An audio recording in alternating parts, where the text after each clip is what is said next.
नमस्कार, मैं हूं अनुराग पांडे और स्वागत करते हैं आप सभी का भारत एक्सप्रेस में। सीरिया से इस वक्त की सबसे बड़ी खबर आ रही है जिसने वैश्विक राजनीति की दिशा बदल दी है।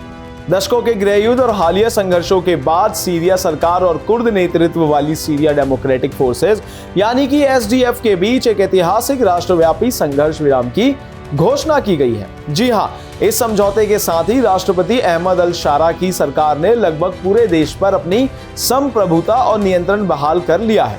आपको बता दें, यह समझौता लगभग 2 सप्ताह से चल रहे संघर्ष का अंत करता है। जी हां, संघर्ष विराम एक व्यापक 14 सूत्री समझौते का हिस्सा है जिसके अंतर्गत एसडीएफ को सीरिया की सेना और सरकारी संस्थाओं में शामिल किया जाएगा। पिछले 2 सप्ताह से सीरिया के विभिन्न हिस्सों में चल रहा खूनी संघर्ष अब थम गया है। दशमिक से जारी आधिकारिक बयान के अनुसार यह संघर्ष विराम महज एक युद्ध विराम नहीं है बल्कि एक व्यापक 14 सूत्री शांति समझौते का हिस्सा है।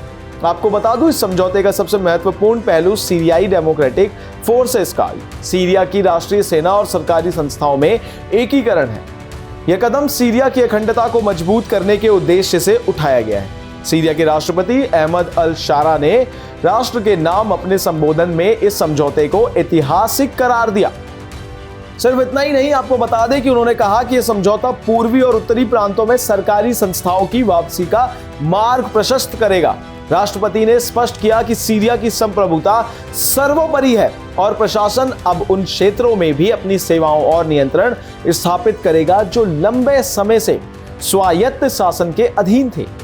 आपको बता दें, समझौते के पीछे गहन कूटनीतिक प्रयास छिपे हैं। दशमिक में राष्ट्रपति अल शारा और सीरिया के लिए अमेरिकी विशेष दूत टॉम बैरक के बीच हुई उच्च स्तरीय बैठक के बाद इस समझौते पर अंतिम मोहर लगी। जी हां, टॉम बैरक ने समझौते का स्वागत करते हुए कहा कि यह एक एकीकृत और स्थिर सीरिया की दिशा में एक साहसी कदम है। यह कदम अमेरिका की विदेश नीति में भी बड़े बदलाव का संकेत है, जहां वह सीरियाई सरकार के साथ मिलकर क्षेत्र में स्थिरता सुनिश्चित करना चाहता है।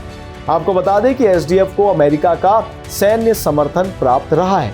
एसडीएफ ने सीरिया में इस्लामिक स्टेट यानी कि आईएसआईएस के खिलाफ युद्ध में महत्वपूर्ण भूमिका निभाई थी। उत्तर पूर्वी सीरिया के कुर्द और अरब बहुल क्षेत्रों में एसडीएफ का शासन था। अब इस नए समझौते के तहत एसडीएफ न केवल सेना में शामिल होगी बल्कि सीरिया आधिकारिक तौर पर इस्लामिक स्टेट के खिलाफ अमेरिका के नेतृत्व वाले वैश्विक गठबंधन में अपनी भागीदारी भी मजबूत करेगा। जी हां, बिल्कुल सही, इस समझौते के दूरगामी परिणाम होंगे। यह समझौता सीरिया में राष्ट्रीय एकता को मजबूत करने वाला है। देश अब खंडित गुटों के बजाय एक केंद्रीय कमान के तहत काम करने वाला है। इस समझौते से युद्ध से जर्जर हो चुके बुनियादी ढांचे को सुधारने के लिए अब सरकार को पूरे देश तक पहुंच मिलेगी।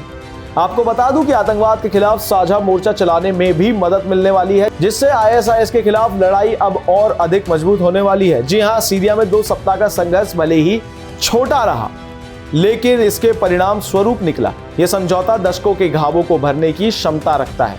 क्या यह शांति स्थायी होगी या आने वाले समय में एसडीएफ के सैनिकों के एकीकरण की प्रक्रिया और स्थानीय प्रशासन के तालमेल पर निर्भर करेगा।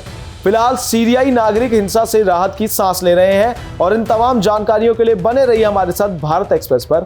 धन्यवाद।